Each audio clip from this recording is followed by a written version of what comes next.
Yo, welcome to the South Pod, where we cover the stats, scores, and the new stories of the NFC South. I'm your boy Corey. I got with me my boy Rich and my What boy it Will. do? We're gonna talk Yo, about the NFC South Week 2 recap and what we looking for in Week 3. First of all, how everybody feeling, fellas? I'm feeling I'm great, feeling brother. good. I'm feeling great. You sure about that, Rich? Hey, you gotta be optimistic, man. Even when when things seem like it's bad, man, you still gotta kind of keep a positive attitude as best as possible, man. We'll get it together. Keep guiding your prayers. Tell us how you really feel about the game. We'll I get see it that together. Carolina is going to Andy Dalton, the Red Rocket, even after the coach said that he wasn't going to bench Bryce Young. He then turned around and made the decision to go to Red Rocket after 2 games. What's your thoughts on that, Rich? Man, I think it was to be expected. I do think it's kind of a little premature. Actually, after listening to Dave Canales, comments about continue to go with Bryce Young, I think somebody reached down from higher. It's like, yeah, you would make this move, and given Andy Dalton's record against the Raiders, I think they're trying to generate a little bit momentum. He's actually, as a starter, he's 3-0 against the Raiders with 7 touchdown passes and no interceptions.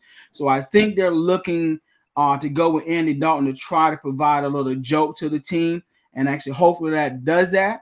But to play devil's advocate, I think that if Andy Dalton produces a couple of wins, that might spell doom for Bryce Young in Carolina. Then the organization can now say that it was not us, it was him and his inability to develop as an NFL quarterback. So it's going to be interesting, man, in the coming weeks, though. Will, what was your reaction when you heard it? I was like, ooh, this ain't looking good for the home team. I'm just gonna be honest. I'm like, yeah, they benched him. I'm like, ooh, and then they put in, they bring in Andy Dalton. I'm like, all right, let's see what Andy Dalton got to say. I mean, or got to do. Action speaks louder than words. If they try him for this next game, and he's not producing results, then that's what's gonna happen. I mean, they're gonna bring back Mr. Young. Yeah, I mean, when have you ever, man, not as long as I've been watching football, when have you ever seen a quarterback only throw for 84 yards in a game? I've never seen that. So something got to give. Yeah, they definitely channeled their inner Georgia Tech when he threw for 84 yards. Because remember, Georgia Tech didn't have a quarterback; they had to run like all the time. So he said, that's what it was. That triple option ain't gonna work too well in the NFL, though. No, it's not. With the benching of Bryce Young, do you feel that they're giving up on the young man, or are they just trying to allow him to reset? Because let's face it, we know what Andy Dalton going to give us. He's going to give us everything but what we desire in a quarterback. He's not going to turn the ball over. He's not going to try. He's not a risk taker. He's going to do what his capabilities allow him to do. And if you haven't given up on Bryce, why would you bench him? Yeah, so I think it's kind of twofold, man. I don't think they've given up on him completely. And in all fairness, you have to surround the kid with better talent for him to go out there and be successful. And for whatever reason, David Tepper and that organization, they're cheap as hell, and they're not willing to actually spend that money to go out there and put those pieces around him to help that kid develop. However, I think him taking a seat and kind of watching the veteran a little bit go out there and just kind of hitting that reset button, that may be actually good for him, and may like that, fire in his belly where he'll be able to get back out there and actually compete, because no doubt about it, the kid is talented.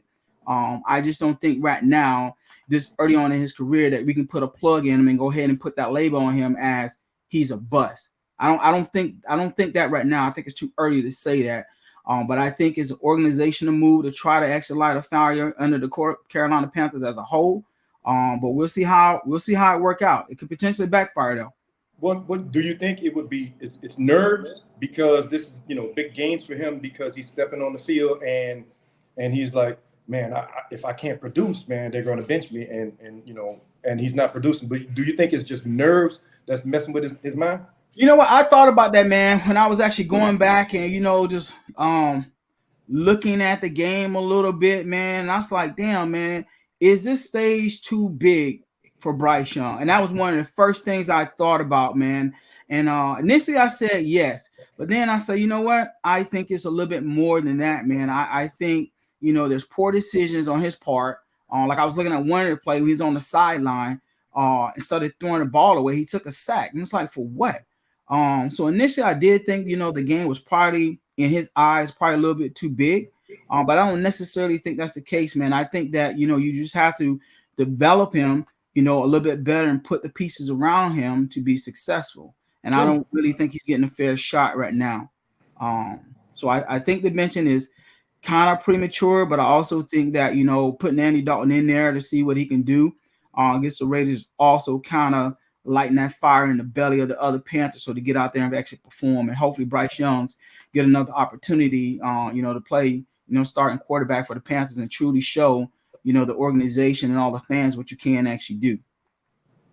Bryce Young in Carolina right now, to me, is a classic example of a draft pick, number one draft pick with no potential around him to help him get better. Let's walk his history back. He balled in high school. Yeah. He was a dog, had athletes around him. He went to Alabama, had athletes at every position. Even though the boy's cerebral, he had athletes around him. So you put that together, he's going to be great. Now, I also thought about how many decent quarterbacks have Alabama actually produced. But that's another topic. But anyway, I'm glad you brought that up. Yeah. During his career, during Bryce's career, he's always had it around him. And I think if he's in the right position, he's going to be the Bryce that everybody thinks that he can be, because you brought the quarterback whisperer to North Carolina, to be the head coach after one season of being an offensive coordinator. So the quarterback whisperer doesn't have time to whisper anymore because he got a whole team to deal with. So me personally, the coach isn't ready yet. The coach should be the OC, because if that's he's a quarterback whisperer. If that's what you do, then there's no reason why Bryce should be looking the way he's looking and you give up on him after 2 games. True. And like I said, that's why I don't think it's necessarily Canales pulling the trigger on that and saying, you will play Andy Dalton. I think he truly believed Bryce Young is his guy. I think that's one of the reasons why he wanted to take on that challenge and become the head coach. So I think it's a little bit higher than him, that's pulling those puppy strings to say you will actually do this. But yeah. Any other takeaways from that game? I mean, because the Chargers were pretty much having their way. Man, how does the team bounce back from something like this? Like, they already see themselves headed down the same path that they've always been on. So how do you bounce back from this? It definitely, that locker room, man, you'll probably start to see guys pointing the fingers, about you're not actually doing your responsibility here and there. You got a team that had 174 yards total offense. You had Tuba Hubbard that ran the ball, 10 times for 64 yards. Why go away from that? He was averaging 6.4 yards a rush. Why go away from that? So I think it's about to be some turmoil in that locker room, man. I'm pretty sure there's probably a lot of heads, hanging down right now. Trimble, the tight end, he led the team in receptions that week. With 3 receptions for 23 yards. So when you look at these meager numbers, you're like, come on, man. Something has to give. Something has to change. Somebody has to step up in the leadership positions. Like, what the hell are we actually doing? Absolutely. So, well, we'll definitely keep y'all in our prayers moving forward. Hey, like Gary say, hey, get them prayer words going. I mean, what do you want me to say, man? Like, it ain't much. It ain't much you can say right now. I mean, it's not a lot to talk about. It's not a lot to talk about. Saying the South? Poor thing. That's the highlight. Bryce Young being benched. That's what they've been talking about all week, and they all seem to think it's an organizational failure. And I absolutely agree. I absolutely agree from top to bottom, man. I think the organization has failed. At least when Richardson was there, you kind of see some different moves on what the team was actually doing. At least they was competitive. But when David Tepper took over, all that shit went downhill, man. All of it went downhill, and you can actually clearly see the difference. So for me, that's a leadership problem. Absolutely a leadership problem. Probably some toxicity too in that organization that we're not seeing. Right. Yeah. The overall culture is like we're not seeing it. Yeah, you're absolutely right. But it's starting to bleed out into the, into the media now. Everybody knows what's going on in Carolina. Yeah. So again, we're definitely going to keep y'all in our prayers. But moving on to a more competitive game, Tampa versus Detroit. I know what I want to say about it, but I'm gonna go with you, Will. What was your take? Your first? Hey, y'all came to ball. I love it. Hey, y'all gave me a shocker because I mean, when I say shocker, I'm talking about like okay, I gotta make sure we pay attention to Tampa and how they're playing because y'all look good. And what impressed you more, the offense or the defense? Y'all kept them boys back. Defense. And defense, we all know that defense win games. Yeah, I would have to agree. We stopped them in the red zone 7 times. Yeah. And I'm also going to point out my assessment with that is we went into Detroit wounded, severely wounded. Yes. We didn't have Winfield. We didn't have our right tackle, which was evident because Hutchinson had a career day. I was going, bro. And I'm saying like, oh my God, can you do something? Put a tight end or something. And I'm like, man, this is what happened when your right tackle is gone. Worth held his own on the other side because notice whenever Hutchinson switched to the Tristan's side, it was quiet. But the moment he went over to that, man. But yeah, we went into that game severely wounded on the defensive side, and Bowles, he schemed the hell out of a game that Sunday. I was very impressed. The offense, we need to run the ball a little more. That game, we lost the running game, and that to me, it was like that is key. The same way we ran against the Commanders, they need to try to force feed that, continue that. Just because you get a couple of stops, don't mean you just go away from it. And I think if we would have did that, the game would have been a lot more points on the board. So do you think that running, keeping the ball on the ground more, and of course, we all know it eats up the clock, but do you think that that's going to be part of your assassination for the next teams? Has to be. Absolutely. We got Denver coming up next, and then we move on to Philly. So I'm pretty sure they're going to try to work out the kinks with Denver. I call Denver a trap game. That's one of them games, as you got the Eagles immediately after that. So don't be looking forward to the Eagles. Return of Devin White coming back, even though he's benched with Philly, he's not a starter. But him coming back, it's going to be a lot of media coverage for that particular game. So I hope they don't look past Denver. I think the running game that Tampa Bay has, helps Baker Mayfield out a lot.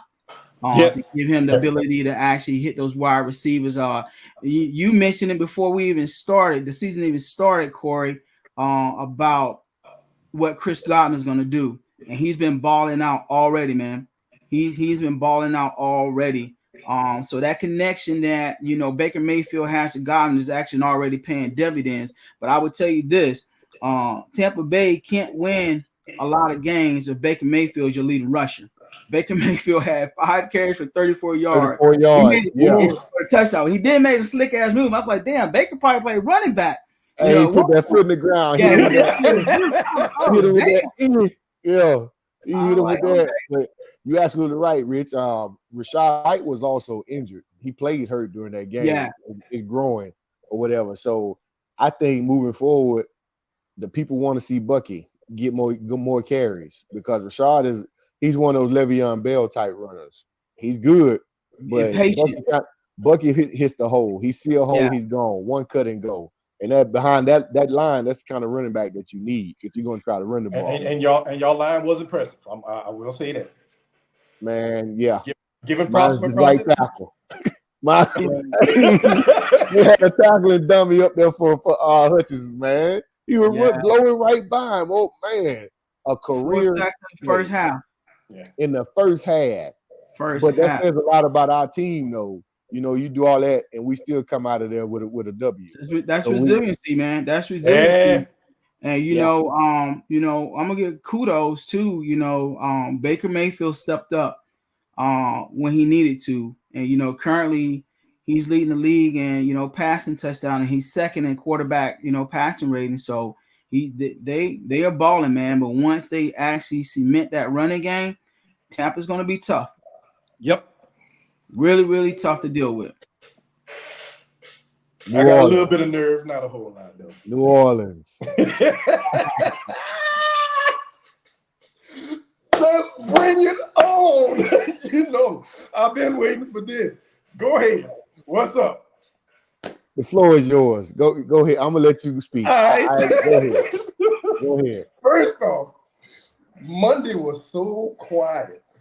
Monday was a quiet day. It was a quiet day in Dallas. It was a great day for New Orleans. We had a whole parade.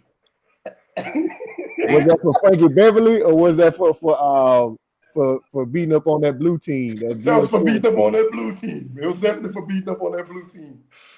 Man, we had a phenomenal game. Derek Carr has impressed me, so I'm gonna eat my words. But I'm gonna hold off. I'll say this. Derek Carr has definitely impressed me, man. With these last two games, Derek Carr has impressed me a whole lot. That boy came out there slinging. He came out there slinging that damn. I was like, oh, this don't look like the dude from last year. So he came out. My question to you then is, with your assessment of the current two games that you guys had, which were blowouts, is there really an assessment to be made about your team, or we still don't know who the Saints are? I'll say this. I'll hold off on my on that question, and you can bring it back next week until we play Philly. And the only reason I'm saying that is because, I mean, even though Dallas played a good game in week 2, I mean, in week 1, I was kind of nervous, but we exposed them. We exposed them heavily. Our offense moved that ball like no tomorrow. The defense held them boys down like no tomorrow. Mm-hmm. So if we have consistency like that, we're gonna be a force to be reckoned with. So was it more about Kamara in that offensive line or Derek Carr? It was a mixture of both. Because we was balanced with Carr moving the ball, with Kamara running the ball. Now Kamara had a phenomenal game. Kamara said, "Pay me." Hey, I'm doing what I'm supposed to do. Pay me. I think right now, looking at New Orleans, their identity is coming from a balance, standpoint as far as passing and rushing that ball. Derek Carr is number 1 in quarterback passing, rating right now. I mean, he had a hell of a game. He was 11 for 16 with 243 yards, 2 touchdowns. He did have an interception. And like we said, Kamara balled out. He had 20 carries, 115 touchdowns, and 3 TDs. 115 yards, 3 touchdowns, plus a receiving touchdown. Yeah. So right now, New Orleans is actually showing a balanced attack to me, and I think that's their identity if they can maintain it. Whether this is actually truly who New Orleans in, I think it's kind of early. I think these next couple of games will actually kind of see, who they are. Or you guys actually balling out, or y'all gonna go back to put the paper bags over your head. Right now, y'all don't have to worry about that because that's the Panthers fans right now. So we got y'all covered on that. We would actually absolutely, see. Rich. That's why. Hey, Rich, weren't you supposed to bring that bag in the first place? Where that bag at, bro? Hey, man, I ain't went to the grocery store yet. That's why I was saying, like, is this the Saints? Is going to be the Saints' identity, because y'all, you ain't got nothing to really judge it on other than not okay, yet. Not until we beat up. Everybody's not going to tell you guys that away, and we both know. Okay, y'all. Once y'all done with Philly, now we get into the division.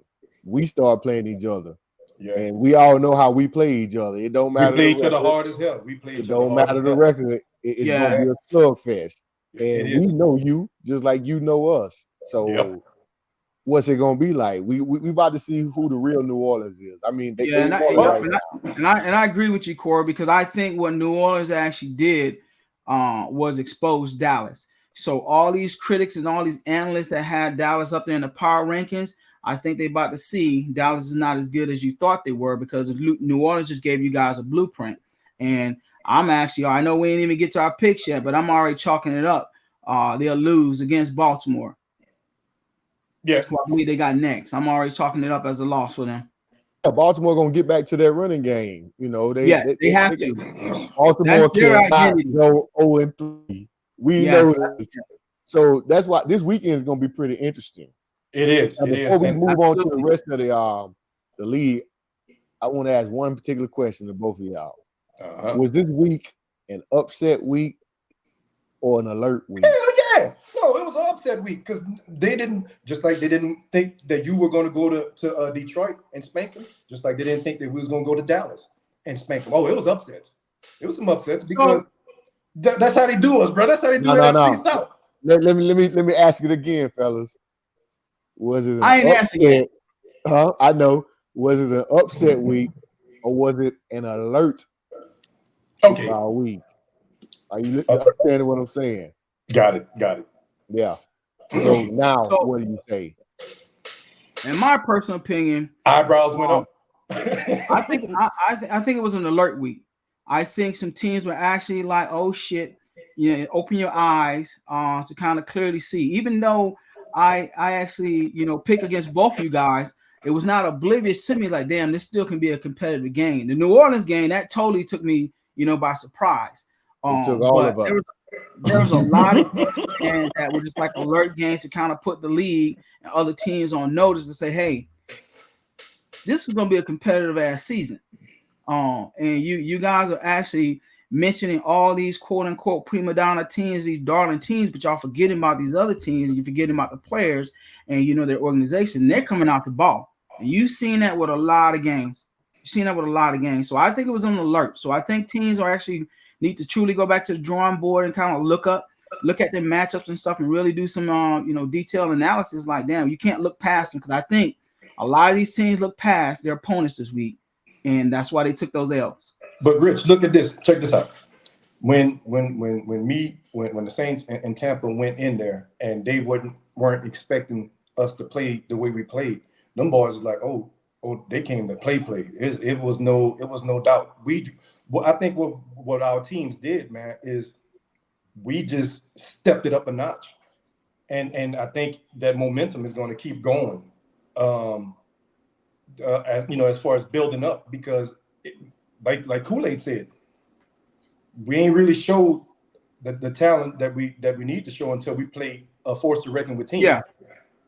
So, no, and I agree with that. We're stepping up to the plate to bat. And I agree with that, and that's the beauty of this podcast. So we're talking about a division that's underappreciated and people overlooked us. And you see 3 of the teams, has some amazing wins, man, and did some stuff that had the other league like, damn, we're looking at these teams, but we can't look past these 3 teams right here for what they actually did. And once all the pieces come together, I think it's going to be dangerous, man. I think it's going to be very dangerous. And I think there's some other teams too, which we're not going to talk about around the league, that I think that people got to seriously take a look at too as serious contenders, and not the ones that we already put at the forefront. Because with a lot of injuries and just a lot of different teams like stepping up to the plate is any given Sunday. So I think things are going to things are going to change. I definitely agree with you. I think it was I think it's an alert to the league. Like, hey, the NFC South, they got something to say this year. Yeah, because like you said, 3 teams won, and they didn't expect us to do that. 3 teams won against contenders at that. Yes. We haven't even talked about San Francisco and Minnesota. So like Rich said, the conference is getting more competitive, and I love it. But speaking of the 3rd win, Atlanta pulled it off. They did. They definitely pulled it off. That ball went down. Hey, I got to give Cousins his props. Cousins said, 2 minutes and some change. Bet. Yeah, both teams came out. It was 1:30, right? What's that? When he came back, it was like a minute 30. Yeah, it was a minute and 34 seconds. Oh yeah, 34 seconds. Remember, I told him what I said. He was like, man, I said, man, that's too much time. It Yeah, was. he's giving up on him already.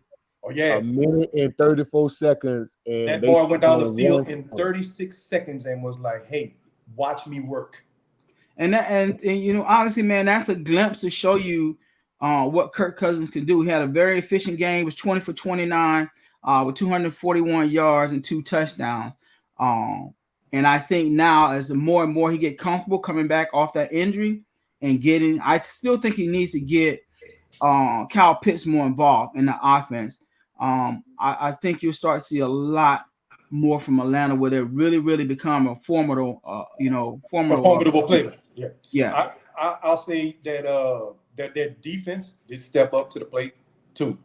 Them turnovers is what really hurt them for Atlanta to pull that W off, that interception, and Hurts is known for doing stuff like that in crunch time sometimes, because that's not the first time a game was on the line and he threw an interception and took the L because of that. So, Yeah. but Atlanta defense stepped up. Atlanta defense stepped up. Cousins stepped up. Boy, oh, Bijan running. That boy. Yeah, Kirk definitely did his thing in the second half Yes. Yeah, he did. of the game Yeah. because Bijan carried the load the first half of that Yes, game. he did. They were running that rock. On the flip side, Philadelphia was doing the same thing, so they both were killing on the ground. So me looking at it, you know, we rivalries like, okay, definitely got to run the ball more. You know, there's some weak holes in that defense, and Philadelphia showed it. There are some strong points in that defense as well. And Yeah. Philadelphia, they definitely showed it. By that the minute and 34 seconds left in the game, and Kirk drives down the field, they picked on the rookie corner. They were smart when they did it. They went all the way down the field, and you notice he was throwing to that left hash every time until it was time for a Drake London sighting. Finally, like, come on, man, are we gonna get some out of him this year? Because I need to see more out of him because he puts me in the category of Mike Evans when I look at him. He's quiet, but he's consistently getting his numbers. And I'm like, but he ain't stepping up when it's time. So maybe Monday was a sign of things to come. You know, he clutched in the fourth quarter. Yeah. Kirk looking at him, so we'll see what happens. But that was a good win for Atlanta and a much needed win for them in order for them to keep talking about it.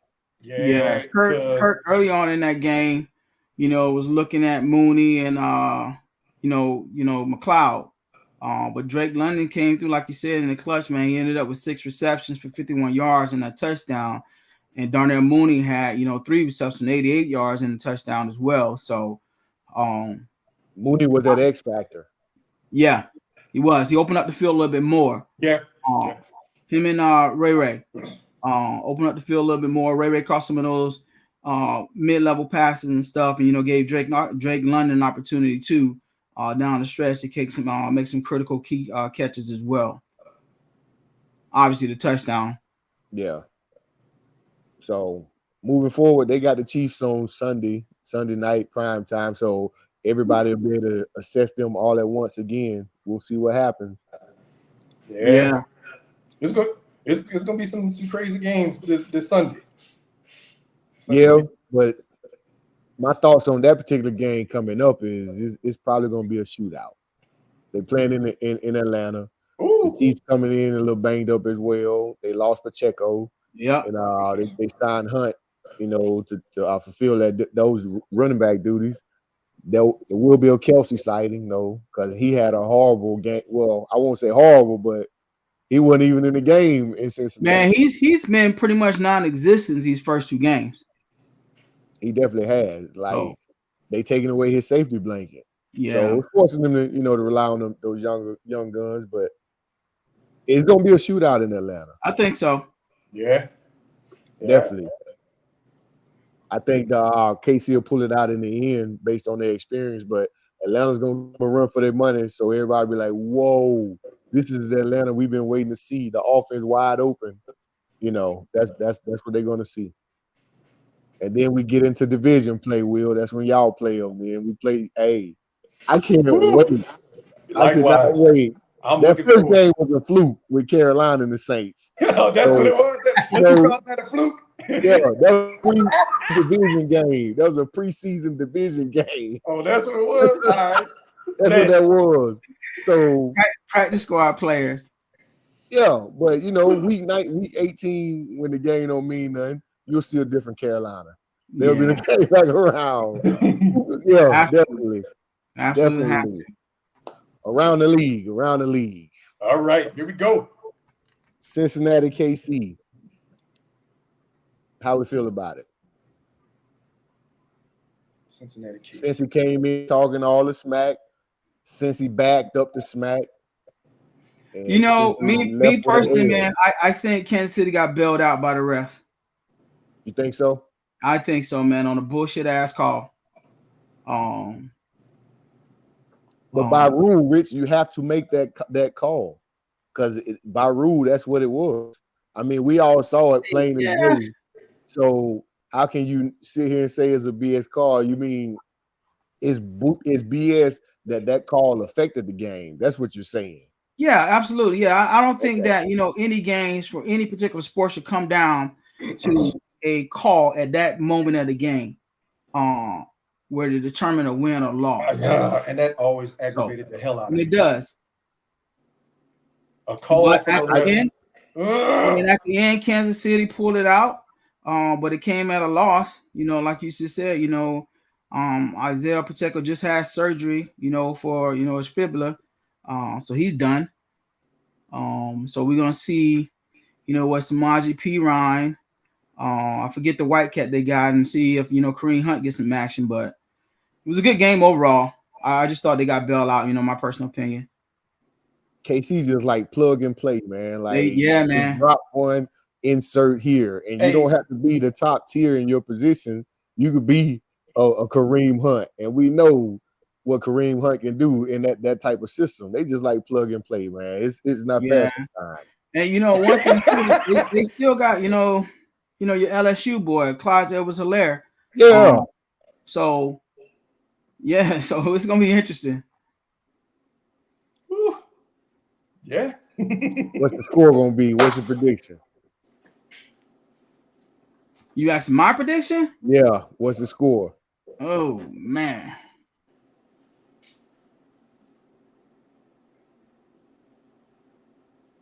I'm gonna say, damn, Will. Somebody get that boy a drink, man. 31-27. 31-27 KC.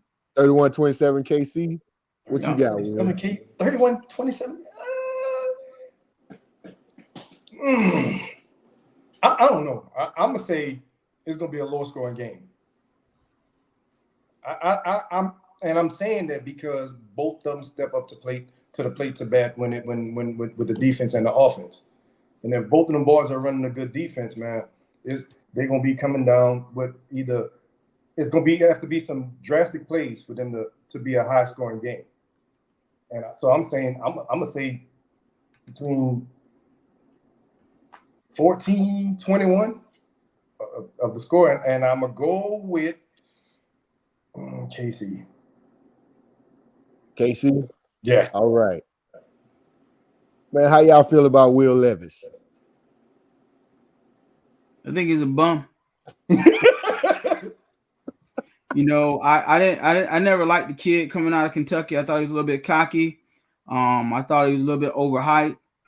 You know, when they got rid of, you know, when Ryan Tannehill got hurt, and you know, they just, you know, they brought in Malik Willis. That didn't pan out. Then they brought in Will Levis. But I think he's a bum, man. I think for him, for sure, the game is a little bit bigger than what he actually really expects. He had a little bit of success last year, but I think he's a bum. Will? Kool-Aid, how you feel? Because for me, I don't know. I feel he should be benched the same way they did Bryce. Absolutely. I mean, he's performing pretty much the same as Bryce. They got one win because of the defense, and Calvin Ridley making him look like a superstar. But he's a hothead, man. He makes impulsive plays. He does. I think the same treatment that Bryce is getting, he should get. But, you know, they handle their quarterbacks differently. And speaking of handling them differently, Tua decided he's going to continue to play, and he's been placed on the IR, which means he probably won't be back till week 8. Yeah, so it's a he got some mandatory miss 4 games. Right. Absolutely. So, you know, me looking at that game, man, I'm looking at that hit, and I was just looking at some other stuff. You know, some of the guys are like, man, it's like just out of love for him, it's like, please slide, please slide. Yeah. And, you know, take a hit like that. He's like, come on, man, you're jeopardizing your life, you know, for something like you love, but it ain't worth it. And when you see, you know, like the responses that his body's making, you know, on that field, you like, damn, is this like, oh man, it's very scary. Yeah, it's very scary, man. So, he can't take too many more hits like that. Nah, yeah, 2 things for me, man. I'm thinking about that. I don't believe in that. Notes down about it. You either learn if you decide to come back and play football, man. If you truly love the game, you want some longevity. You better learn to slide. You better learn how to protect yourself better. Stay in that daggone pocket. Yeah, you gotta learn to protect yourself better because what I'm looking at is something much bigger, you know, than football with, you know, CTE. And I think about, you know, Junior Seau and all the concussions that and just the mental toll it took on him, where he eventually took his own life. And the concussions that Tua is having was far worse than I've ever seen. Yeah. I've never seen a player's body, you know, go the way it did. Yeah. It look like early onset of rigor mortis. Like you can't take too many of them hits, bro, and end up like that. So he has to seriously sit down with his family and make a good logical choice if he wants to pursue football after he comes back. Learn the goddamn slide or just retire. Well, I'll say this, man, and we all know what happened with RG3.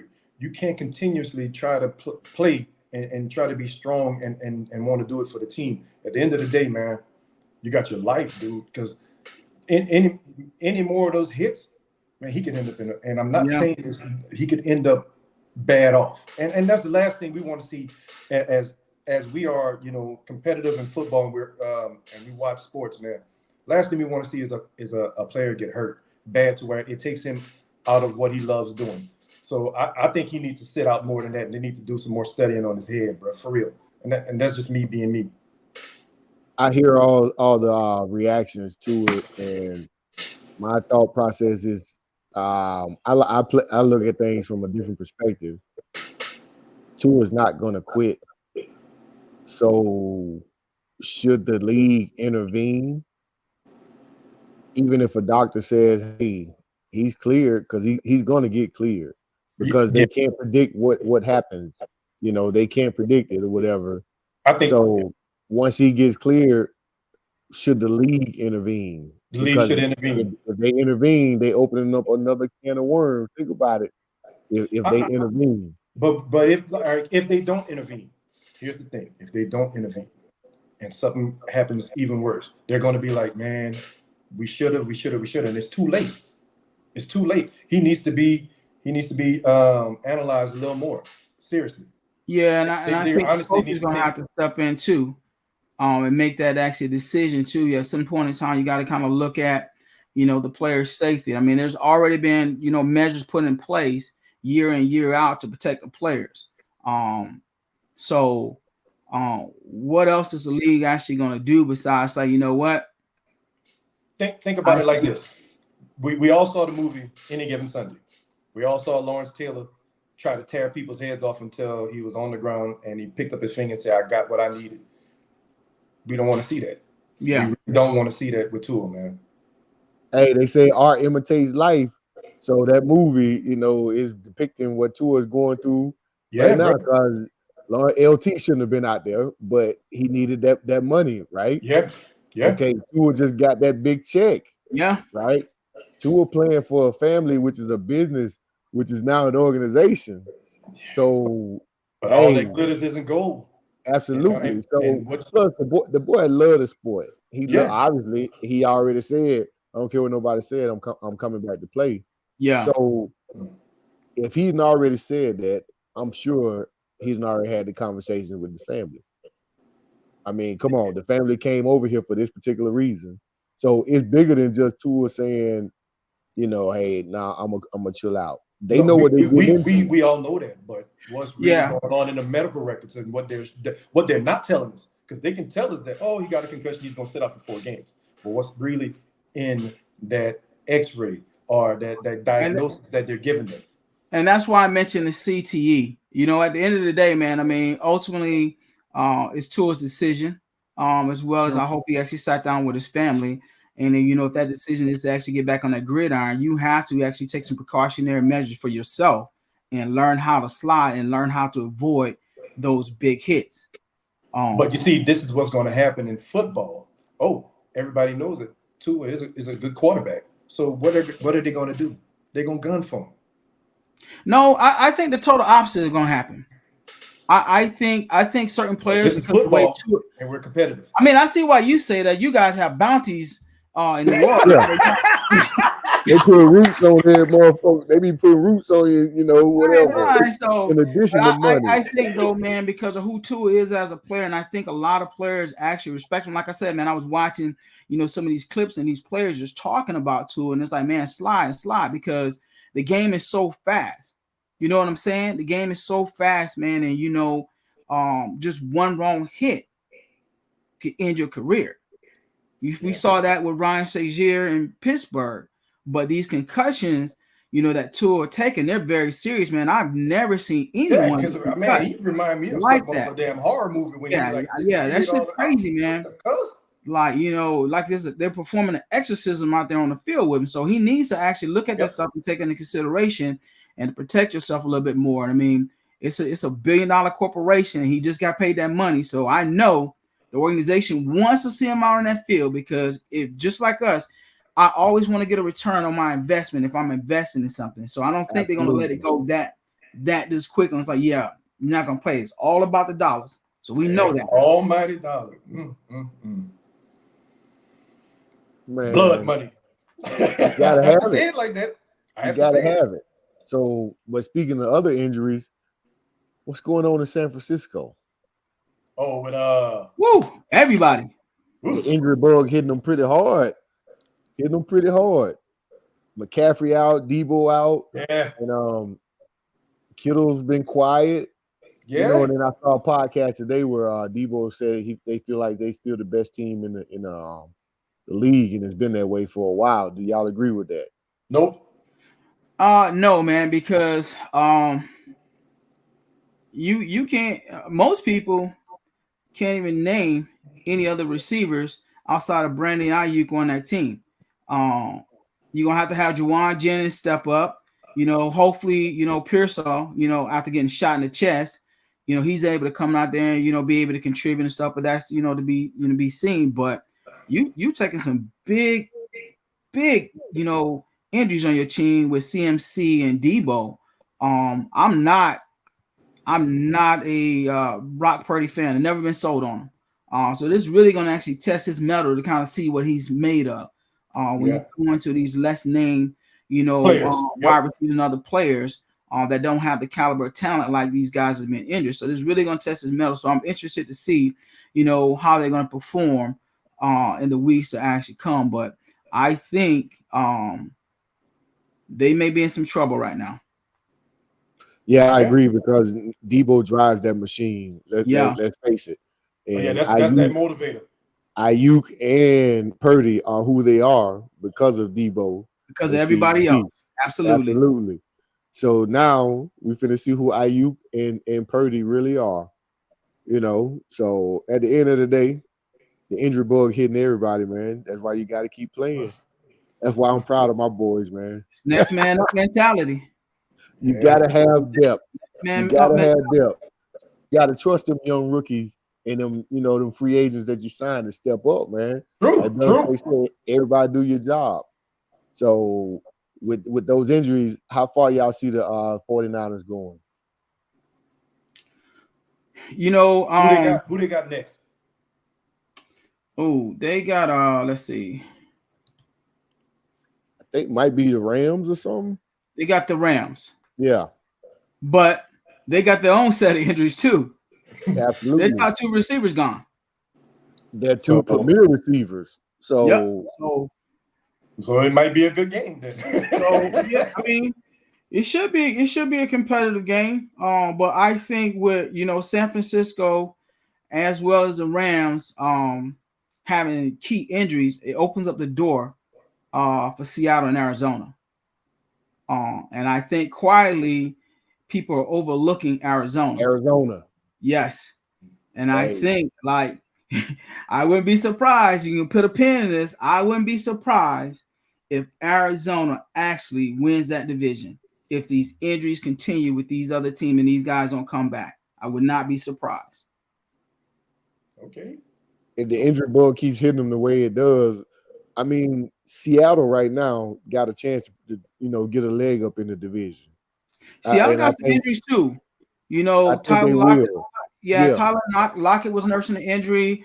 Walker's been nursing the injury. He was out, but Zach Charbonnet stepped in last week, did his thing. I'm a Geno fan. Geno's been playing. What's the boy? Jackson Smith, Enigma. He's playing. So I think they got some talent around it, but I'm keeping my eyes on Arizona though. Okay. Because I think they can surprise a lot of people, or as you say, put some people on alert. So, yeah, Mighty Mouse and Marvin Harrison looking pretty good. That combination, absolutely, definitely something to look out for. I still think they need another piece in order for them to fulfill your prophecy, Rich. What would be that piece? You think they need another wide receiver, or more depth at running back? They pretty solid at running back with James Conner. Definitely another wide receiver, another one. Because that's to me, that's the only ones the defense that start shifting. Because everybody watch tape. They're going to start doubling Marvin Harrison once again. The coverage is going to roll towards him. He needs somebody else. Who is that going to be? Yeah, I don't know. Good question. So, all right, let's go into our picks for this week, man. Let me see who y'all got. Some picks. Here we go. See who y'all got. What we got up first? Thursday, Patriots, Jets. Who you got? I got the Jets. I'm going with the Jets. All right. Sunday, New York and the Browns. Give me Cleveland. You going Cleveland? Yeah. The Giant. Let me rephrase that, Will. The Giants and the Browns, because you're thinking too hard. Cleveland. I'm gonna go with Cleveland, man. Why you hesitant? Why you hesitant? I'm gonna go with Cleveland. I'll just leave it at that. Yes. Chicago and Indianapolis. Oh, that should be a good one. Oh, that's a good one. I'm going with Anthony Richardson. Yeah, they're playing in Indy. They playing in Indy. Playing in Indy? Yep. I'm going with Anthony Richardson in Indy. I'm going with Chicago. You going Chicago? I am. Okay. I'll go with Chicago. Houston versus the Vikings. That's gonna be I think that's gonna be a surprisingly good game. That's gonna be two good games. That's gonna be a surprisingly good game. But I'm still, even though I know Houston's gonna be on the road, I'm still going with Houston. Yeah, I'll take Houston. I'll go ahead and go with Houston. All right. Eagles, Saints. You don't have to vote. Boy, the Saints. You don't have to vote. You know what, man?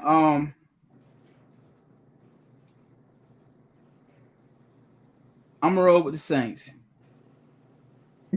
Kool-Aid, who you going with? I never rolled with the Saints, man. I'm with the Eagles, dog. No, I'm going with the Eagles. I think the Eagles pull it off. This game, we will see who New Orleans really is. This game right here. All right. I think that this game, we'll see who New Orleans is. I think if Derek Carr pay attention to the tape, he can expose those cornerbacks. I'm Shaheed will get another 66-yard touchdown. That boy been burning. Yes, he has been. He has. Right. I still think they lose though. But moving along. Now, Chargers at the Steelers. Who? Chargers at the Steelers. Chargers I'm going Steelers. I'm going to go Steelers. All right, Broncos, Tampa Bay. Tampa Bay. Broncos. Bay. I'm going with the Broncos. That's a trap game, man. I'm nervous about that one. Hey, man. You been seeing the way Bo Nick's been playing? That ain't no Hey, Rich. remember, It's Rich. a trap game. Rich, We anything got can the happen in Eagles. football, Rich. Yeah, we got the Eagles after this game, so hopefully they not looking ahead towards the Yeah, I Eagles. don't think so. And then I think they're gonna go in there and improve upon what they did, this past yeah, week, and yeah. they're gonna take them boys out to the woodshed. It's gonna be an old fashioned ass cutting. Now the old Tampa before, that's why we're trying to see if Tampa has a new identity. So the old Tampa will come back and lose this game right here to Denver. They would do that after beating Detroit. After beating the Defender, they would turn around and lose this one horribly. So we'll see what Tampa's really at, and we should turn the page and like, hey, we need to stay consistent on certain things. Let's work the game. Let's find out if we got a tight end, because apparently we don't. Whatever. Like, what's all those things we need to fine tune before we get into that stretch of divisional play. That's what I'm seeing. Okay. But I still think we win. We'll get that one. So Green Bay and the Titans at the Titans. I thought we already did that one. No, Green Bay at the Titans at Tennessee. No. Nope. I'll say Green Bay. Yeah, I Malik heard Green Willis. Bay. Malik Willis did all right. Yeah, I got Green Bay. Yeah, I got Green Bay. So Malik Willis gonna outplay Will Levis. Okay. Yep. All right. Panthers, Raiders. Panthers get their first win.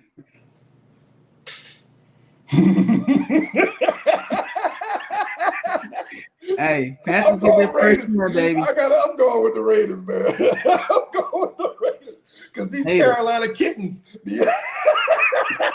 Raiders. You ain't reading coverages like your quarterback, man. You about to get benched. The Panthers versus the Raiders. Let's do it again. The Panthers versus the Raiders. Raiders. First victory. I'm going with the Raiders. But we'll see.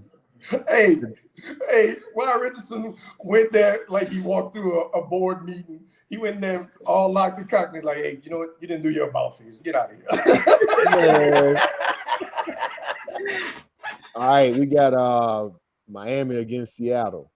Who y'all got? They playing in Seattle. I'm going with Geno and those boys. I'm gonna go with Seattle. Yeah, I'm going with Seattle. Thomas quarterbacking. He didn't impress me against the Bills, and I think the Seahawks got a defense than the Bills. So I'm going with the Seahawks. Lions versus the Cardinals in Arizona. I'm going with Arizona. We're playing in Arizona. I'll go with Detroit. I'm going with Detroit. Bounce back game. Yeah. They're gonna make a statement. They coming to play hard. Yep. They coming hard. Baltimore versus Dallas. Be more. Give me Lamar. Yep. They break that goose egg. I'm riding with Lamar. Yeah. Niners against the Rams. I think we talked about this one already. Yeah, we did. Jaguars and the Bills. Ooh. I'm going with Buffalo. Where are they playing? Playing in Buffalo. They're playing in Buffalo. I'm going with Buffalo. So the Jaguars go 0-3? That's what y'all saying? Yes. Washington and Cincinnati. I'm going with the upset. I'm going with the command. Well, I think upset. I'm going with the Commanders. I'm going with Cincinnati. Okay. That 1 point against KC, bro. Cincinnati coming to play. Yeah, I think Cincinnati runs away with this one, Rich. Yeah, they run away with this one. Yeah, bro. Coming off that tough loss to Kansas City. Jaden Daniels going to look at Joe Burrow and say, I'm the best LSU quarterback on this field. Hey, and Joe Burrow's going to say, prove it. Hey, ever since Joe Burrow, that little new hair color, that's fucking him up. Yeah. Bro, change that. He made Chase beefing because Chase ain't got paid and he ain't looking out for Chase. And then, you still got Higgins hurt. Hey, we'll see. So he got a hamstring injury. And then you have to depend on the little slot receiver Erickson, which you're going to have to prove something to me. Ain't nobody game planning for him. Yeah, definitely not. Speaking of game planning, the matchup for Sunday night, Atlanta and the Chiefs. What does Atlanta have to do to win this game? Kirk Cousins have to play that first half like he played that second half against Philly. Meaning he was a little mobile. He was a little bit more mobile. They did the play action. So if he was from underneath the center, he was rushing that knee, is looking a little comfortable now. So moving. I think Atlanta defense has to put the pressure on Patrick Mahomes, to speed him up a little bit and make him make mistakes. And I also think they have to get establish that run game early to create those opportunities for Kirk Cousins. And I think I still think Kansas City will probably win, but I think it'll be a little bit more competitive if Atlanta could do those things. Man, that's gonna be oof. This is a hard one. This because a lot can transpire in this game, man. I'm undecided. Do I have to pick? Yes. Yep. KC. I think KC wins, but Pitts finally has a breakout game. Because I think he does. I hope he does. He's on my fantasy league team. In order for Atlanta to stay in this game, Pitts is going to have to step up. Because I think KC's coming in like a track meet, whatever. They're going to be up and down the field in the dome. It's going to be a Kelsey sighting. They're going to ball. We're going to see the offense looking pretty good, even with Kareem Hunt in the backfield. Because, like I said, they plug and play. So Pitts is going to have to step up. He's going to have to. I think Bijan will get off. Bijan will get off. Yeah. Bijan and Pitts, they got to be the players because that's going to help Kirk. It's going to help Kirk. If Bijan running, that play action game is there. Play action game, you got Pitts out there as an option, and then of course you got your guns on the outside. It's going to be a good one. Yeah. All right. KC wins though by 10. Hey, you saw that little. Hey, I gave them their props, man. They got what they got. You did give them their props. They crushed their soul. But then you definitely took that anchor and drop it in the middle of the boat and it went down. Absolutely. They got all that. They gonna do what they do. It's all good. The letter of the day. So, all right, fellas. That's a wrap for us tonight, man. Yes, sir. Yes, sir. It was a good one. I like this. Rich, y'all forever in our prayers, man. Hey, man. Hey, we appreciate it. We can take all the prayers we can get. But all I'm saying is, man, did y'all even call He-Man to say by the power of Grayskull so he can point the sword at Cringer? Man. What? Because, hey, man, you got to bring that sword to